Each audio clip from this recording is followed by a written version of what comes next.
we're back. Welcome to another episode of Streetpreneur Podcast. I hope you all have been having great success in your business. I want you all to like, share, and subscribe to this particular episode. Today I have a very special guest. He's in the donut business. He's been in the donut business for years. First of all, I would like to welcome my next guest to the show. He's the CEO of Sublime Doughnuts. His donuts have been voted the very best donuts in Atlanta. He's also been featured on the cooking channel, Clio TV, Food and Wine channel. He's also been voted the best dessert by the Taste of Atlanta. He's also been featured on Fox 5 Television and Food Network, HDTV. I would like to welcome my next guest, Kamal Grant, to the show. Welcome to Streetpreneur Podcast. Thank you. Thank you for having me. That's quite the intro. I didn't realize. Thank you. Did all that type of fun stuff. But yeah, I appreciate you having me here, man. Yeah, welcome. Your name is synonymous with donuts here in the Atlanta area. Yeah. Just kind of tell us a little bit about your background, where you from. Were you born and raised here in Atlanta, or you are out of state? Yeah. I'm from Atlanta. Born and raised in Marietta, Georgia, which is like 5 minutes outside of Atlanta. So raised in Marietta, always really loved baking and baked goods and sweets and stuff. So, when I was in high school, kind of trying to figure out what I wanted to do with the rest of my life, I was in a food service class, and the teacher brought an executive from Dunkin' Donuts there and talked about, going to the lab and trying experimental donuts in their, research development lab. And I was just like, that sounds like an amazing job. So after that, I was like, you know what? I want to be a pastry chef. I want to make unique products every day and see how people taste them. So at high school, when I decided to do that, I was like, all right, I want to go to, I want to find out what's the best school in the world to go to. And that was the Culinary Institute of America in New York, where a lot of great chefs went to. But I didn't really have money for that. So then I said, all right, well, let me go to the Navy, where I can still learn I can learn baking and really work, but then also I can earn money for college. So, that was great experience going out, traveling the seas, the 7 seas, and baking for all these angry sailors in the middle of the night, and then being able to learn, earn money for college. So after I got out the Navy, after 4 years, I went to the Culinary Institute of America. And then I really liked the baking science aspect of it. So then I went to the American Institute of Baking to learn baking science and technology. And after that, I got a job in Flowers Baking Company of Tucker. If y'all know, Nature's Own Bread, Nature's Own Cobblestone Mill. That's what I meant. Cobblestone Mill, a lot of Chick-fil-A buns, Arby buns.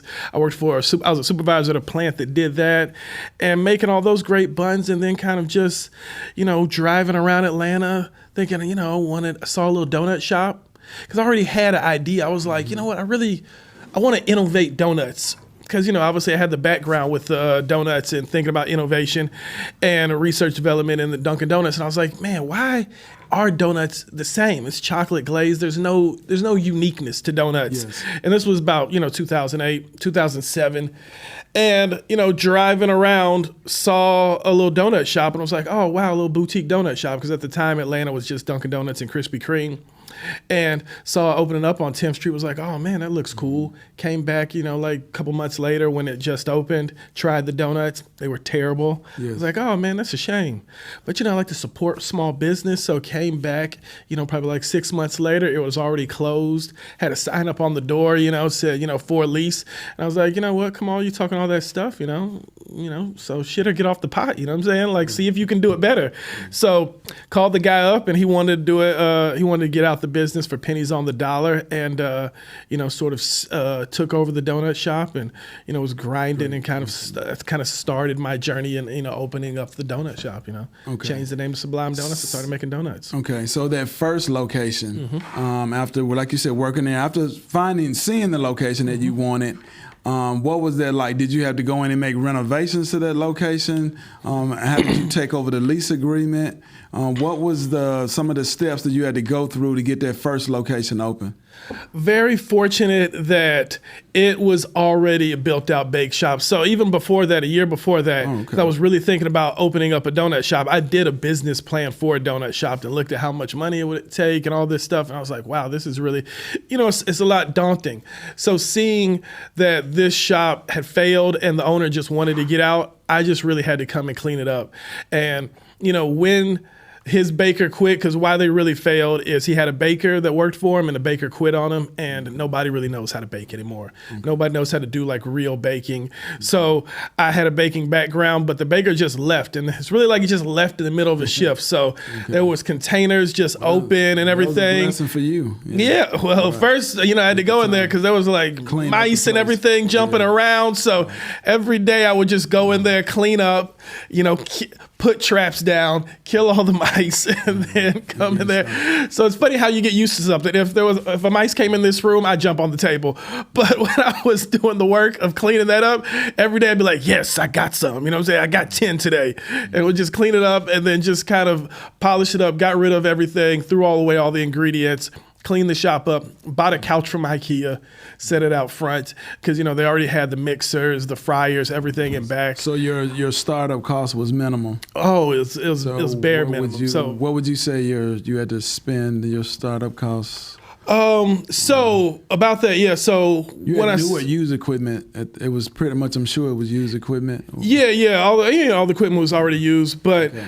Very fortunate because I didn't have money to start up. So I cashed out my 401k, which was probably like $5,000 at the time. Not a lot of money. Okay.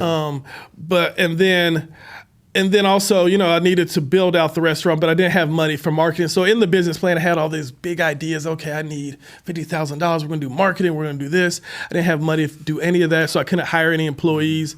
And then I couldn't really get a loan at the big banks because also part of that, this was August of 2008, and I don't know if everybody remembers September of 2008, the banks failed. Right. So when I was going out trying to get a loan, thinking, oh, I'm a solid baker, I got a great business plan, I only need a couple bucks, the bank wouldn't even give me a loan. They didn't approve me for a loan. And I was thinking maybe they're racist, but it turns out the banks knew they were underwater and all the banks failed, a couple weeks later. Okay. So I couldn't get a loan. So I had to get a micro loan through Axion, and that was probably about $10,000, and that kind of sustained me through to be able to buy ingredients and just, help me where I didn't have to worry the first couple months. But the first 6 months or so, it was really like, okay, let me run to the bank. You're the only employee? I was the only employee, but then even when I would write the check for my lease or for the gas, I'd have to run and be like, all right, let me take the money out the register, run to the bank and put it in before the check bounces. You know what I'm saying? So we were really running on extremely thin margins at that time. What was your lease agreement at that time? What was the lease agreement? I kind of took over the guy's lease, so I don't know. Maybe I had a 5-year lease. I don't really, that was a while ago, so I don't really know what it was, but yeah, it was kind of, it did look cost prohibitive at first because I don't really have this, I forgot what the lease was, maybe $4,000 or $5,000 to pay that, Okay. But. So when did the breakthrough start to happen? Was that, I know you mentioned 6 months of getting set up, getting everything in place, getting your ingredients together and getting everything going. When did you finally see, okay, we're finally making some profit here and the people slowly starting to come in? It was really about, because first it was like, all right, so first, since I didn't have the money to market like I wanted to, I said, okay, we can't really tell people we have a donut, so we have to work on word of mouth. So in order for our donuts to really stand out, I really need to make the best donuts I possibly can and the most unique donuts. So at the time I said, all right, let's first take off all traditional donuts. So we're not going to do glazed or chocolate donuts because when people come into new places, they tend to default to the easiest thing. And I was like, if we do a glazed donut, do I think it's going to be better than, Dunkin' Donuts Krispy Kreme? Yes. But do I think it's going to be memorable enough better for you to remember it and go tell a friend, hey, I just got this donut? Maybe you won't. But if I give you a donut, which, it's got Reese's peanut butter cups on top, which nobody was doing at the time, you're going to be like, yo, I remember that. You're going to tell someone, I just had this crazy donut at this guy's place. So we only did really unique boutique donuts at the time. And slowly but surely, people kept coming by. I could tell when the first person came, I gave him an Oreo donut. And then his friend came in and said, hey, my friend told me you gave an Oreo donut. So people were excited about these new donuts. So I was like, all right, let me see if I can reach out to, the Creative Loafing, which talked about unique businesses at the time. Right. and sent them some donuts. They came, put a little blurb in there, and that's kind of what a lot of like foodies read at the time to find the new hot spots in Atlanta. And after that, sort of the foodies and the bloggers started coming by, really, raving about, this really cool donut shop that really does great donuts that are like nothing you ever seen before. And so you kind of carved out your own lane carved it out in the gourmet donut. Yeah, because we were a little bit more expensive, than the traditional donuts at the time. So you had to make a unique enough product where people had to pay any price because they couldn't get it anywhere else. Okay. So that's sort of the space we were carving out at the time. And then the AJC called me up, the Atlanta Journal Constitution out here, our local newspaper, and he was like, "Hey, I want to come by, take a picture, write a little bit about you." And I was like, okay, cool. Then the publicity. I was thinking, it's just going to be a little blurb. I was thinking, this is exciting. Okay. Then get the AJC, and we're on the whole front cover of the living section. And then after that, lines out the door. The rest is history. Yeah. And then we could start hiring employees. And I was like, all right, got a friend or two to come help me. And we had lines out the door, and we were rocking and rolling ever since. So let's kind of go into production. Okay. Starting during that period of time, how many donuts were you producing at that time, making at that time to where you are now? Maybe how many donuts we were doing at that time? Maybe at the early days, 200. Yeah, probably like 100 to 200, to where after we got up and rolling that first year after the AJC article hit and we had lines out the door, maybe went up to maybe like 2,000 a day, Oh man. Yeah, we were really rocking and rolling at the time. I mean, and we kind of hit it because I was one of the first boutique donut shops in the country, and then donuts really became a trendy thing. Donuts became like a thing. Like cupcakes were already kind of cool, hamburgers were cool. People were gourmeting both those things, and then we came around with the donuts, and then we were one of the first people in the country that did donuts, and then that's why we got a lot of the good press at the beginning, because people just wanted to talk about, look at these great donuts. And no one ever thought of doing donuts like this. So it was really very fortunate on the cutting edge of that, you know what I'm saying? And what was your price point at that time for a single donut? For a single donut, we were around $150, you know what I'm saying? And that cost now is... probably a little above $2, but it's not as crazy. I mean, a lot of donuts are a lot more than that. But what's funny is people were so upset because even before then, I said the first month or two, I was like, I'm going to charge all the donuts instead of costing them out, because now we cost them based on the different ingredients. So it's not all the same. I said every donut's just $1, and we'll see which one sells more just based on the quality of the donut, not based on the price.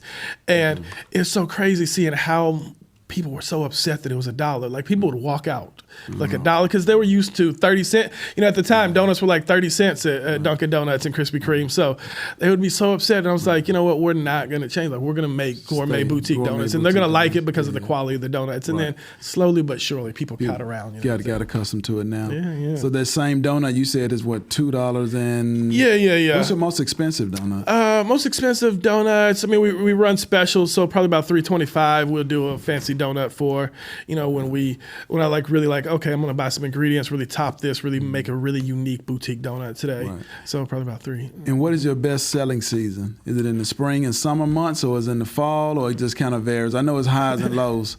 It is highs and lows. I mean, it's a unique thing. Donuts, I mean, we're very fortunate. It's kind of all around it's sort of the same, but genuinely in this space, it's normally about fall. People really eat donuts and baked goods like that. They really start thinking about eating donuts, but we've carved out a niche for ourselves where it's kind of an all year round treat and an all day round treat, because we're 24 hours. So you can come get donuts in the middle of the night. Like, some people, it's funny, I meet people out, just out in the world, and I'll be like, yeah, I'm the owner of Sublime Doughnuts, and they only know of Sublime Donuts as a nighttime business. So where some people are like, oh, why are you open in the middle of the night?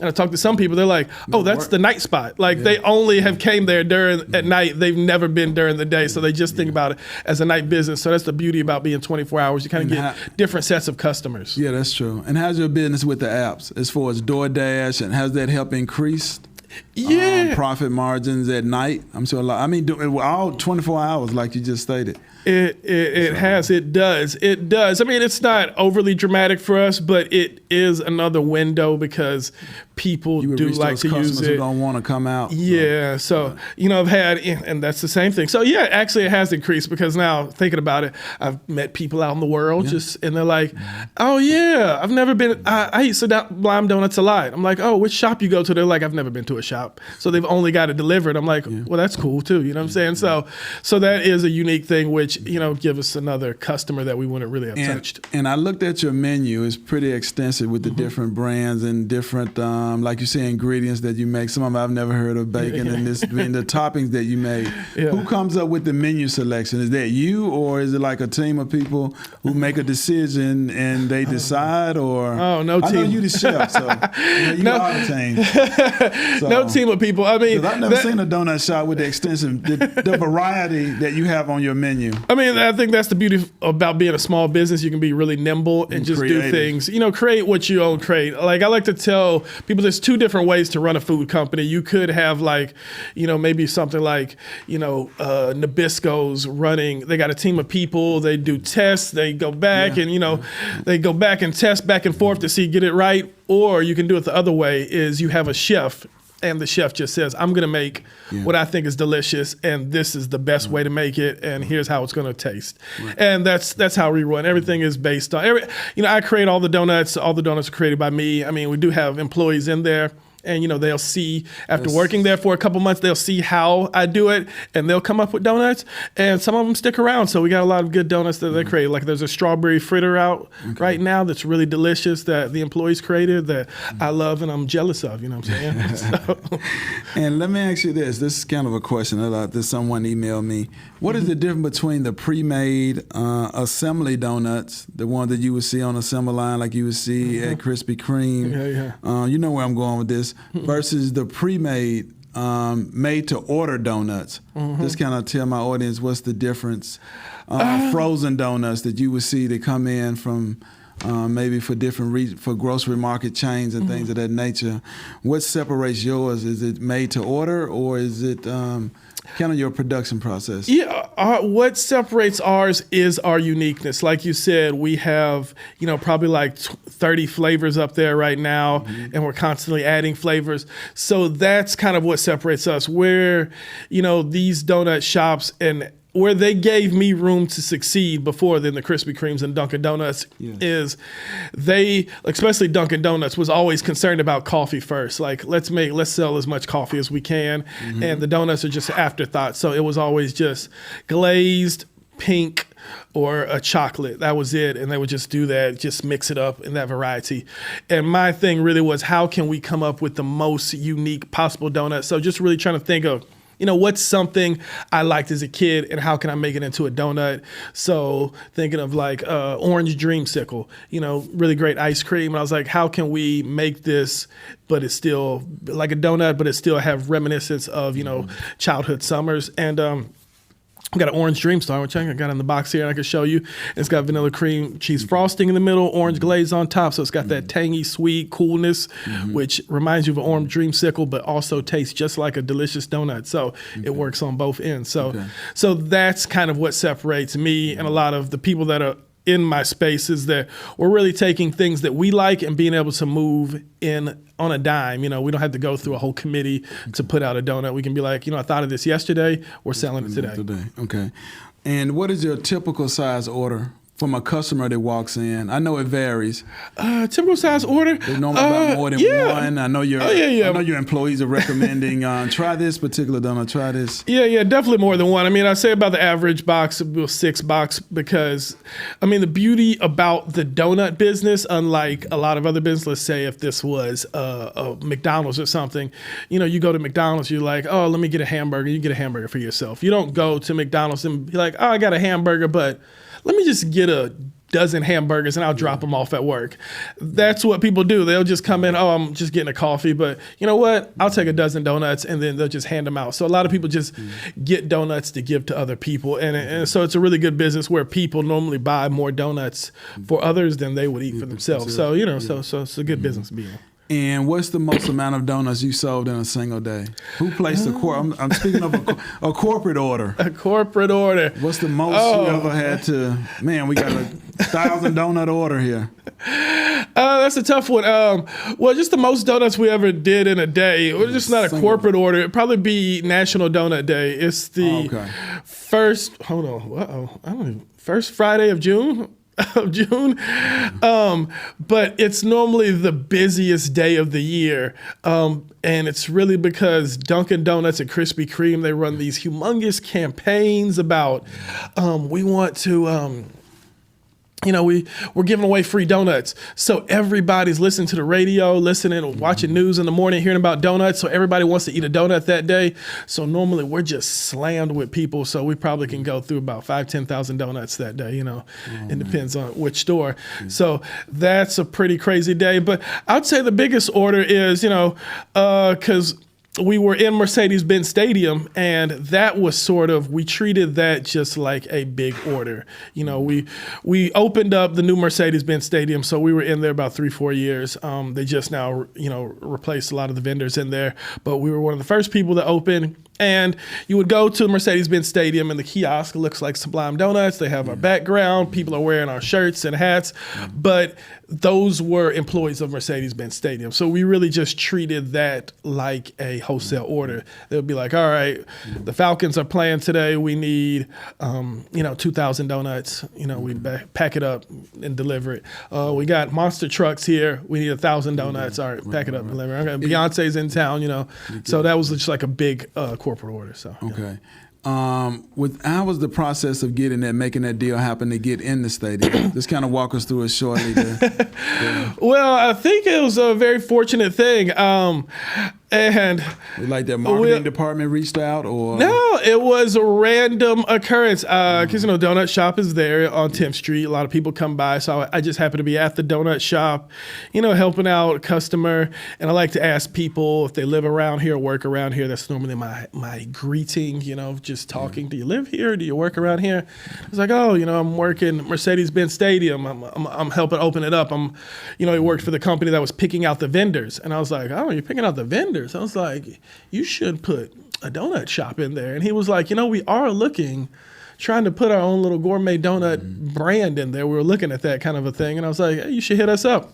And he was like, oh, that's a good idea. So then we started talking, and it worked out for both of us. So it was a really good deal. As far as your donuts being sold, are they in any other retail outlets or grocery store chains? Or are you doing any partnerships for any independent retail stores that might be interested in carrying the brand? Would love to do that. Right now, we are not. We did a lot of gas stations with Krispy Kreme brokering deals with different. We've had people that reach out, but it's a tough beast to do because we pride ourselves on having fresh donuts all the time. Okay. And when we partnered up with, some brands before, they would, have the donuts there. And if the donuts didn't sell, they just keep them for the next day. And we pride ourselves on, they got to be fresh every day. So if we give you 12, you don't sell, you only sold 4, you're not going to sell the rest 8 tomorrow. You got to throw those 8 away. We're going to start over tomorrow. So it's kind of a tough relationship if they couldn't really drive the sales that we wanted. So that was tough. But we have partnered up with like GoPuff and other outlets like that. Right now, one of the businesses we partner up with is a restaurant bar, and because we partner up with a few bars in our time, and right now the restaurant bar that we're partnering up with for the Sublime Burger is Rocky Mountain. So we sell glazed donuts to a bar. And then they make a burger with the donuts as the bun, and it's called the Sublime Burger. So we typically like to do that with one boutique restaurant. So right now it's at Rocky Mountain Pizzeria, and go check out our Sublime Burger. It's delicious. Yeah, I like that concept. Now you also have a cookie line, a cookie company. Tell us a little bit about your cookie product. Yeah, I just started this cookie brand called Magic Middles. Being in this space for a while, I was just really like, I want to do something else. I want to do something else. I wanted to create a new unique product, and I wanted to see how I can, I was very fortunate to get a lot of good press. I was like, how can I get something nationwide and really just make a unique boutique thing? And then started thinking about, I just want to kind of do the things I want to do. So I really like making unique baked good products and figuring out how to market them. So I started thinking, how can I launch a new product and put a product on store shelves? So I was thinking, what's a cool product to do? And I was thinking how hard it is to get on store shelves. So then I remembered, why don't I try to go back in my past and bring back a product that was already popular that I really loved as a kid. Right. And I thought of Magic Middles. This was a product I really liked as a kid, a similar cookie to, my grandma used to make a similar cookie to this. And I was like, you know what, let's see if Magic Middles trademark is out there. Keebler used to make it, and it was out there. It was discontinued. They stopped making it, so I bought the trademark, and then it was just about how can I bring it back and make it just as good as Keebler made. And so, did some test batches and really made a cookie, and I was like, this tastes exactly like I remember the Keebler used to make. And then that was a tough part. It's like, how can I find a plant that can make it? Because I really didn't want to get into manufacturing. And looking around, a lot of people didn't want to meet the minimum order. But then I was on vacation in Guatemala and found this brand that looked kind of similar to my brand. Mm-hmm. And I was like, hold on, let me reach out and see if they can make the cookie since they seem like they have the equipment. And it was a brand out of Colombia called Colombina, and reached out to them. They made the cookie, made it outstanding. I was like, wow, this is actually really good. Went out to Colombia, saw the plant. The plant was brand new, shiny. Like, it was probably one of the best plants, most well-equipped and well-organized factories, baking factories that I've ever seen.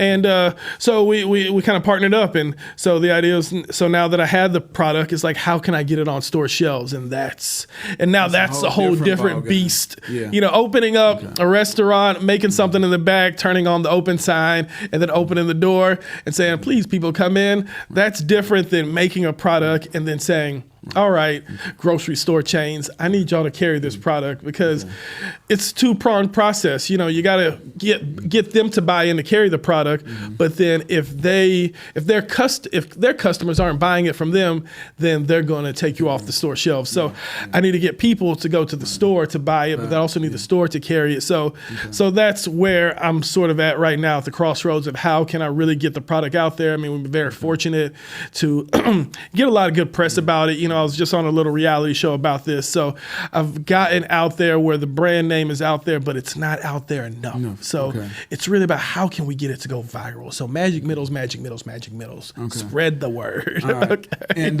what else is next? Any new developments before we close out? Any new plans for 2025 or new expansions, or you just strictly focus on the cookies right now? Focused on the cookies right now, looking at the cookies, how can I really get the cookies out there, trying to find some brands I can partner up with to really tell the Magic Middles story and put the Magic Middles out there where more people like them. They got a really cult following right now, but we just got to build that cult to be bigger. But then also kind of got my eyes looking for a new little business baking restaurant idea. So we'll see. But that's still just in ideation stage. Right. So, just trying to figure it out. So we'll see. So check me out, Sublime Kamal on Instagram, and you can see all the fun things I'm trying to do. So, and let them know your contact information.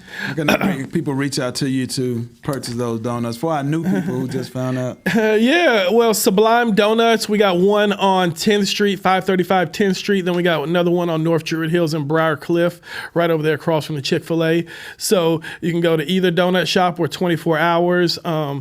Magic Middles are not for sale right now. We're really revamping the product and trying to figure out how to bring it back out to market the best way possible.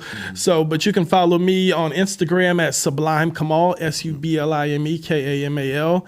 And you can hear about, Sublime Doughnuts, Magic Middles, all the new fun things that I'm trying to do and trying to bring out. And, so check me out. Yeah, definitely. Well, I want to thank you for being our guest, coming on Streetpreneur Podcast and giving us the opportunity to find out more about your business and also let our followers know about you, those who are interested in doing business with him. Reach out to him. We will have their contact information will be in our video description of this particular video. Make sure you subscribe to the channel, like the channel, and we have a lot more interesting entrepreneurs coming up with their unique stories and journeys. And I want to thank everybody for tuning in today. Thank you. Thank you.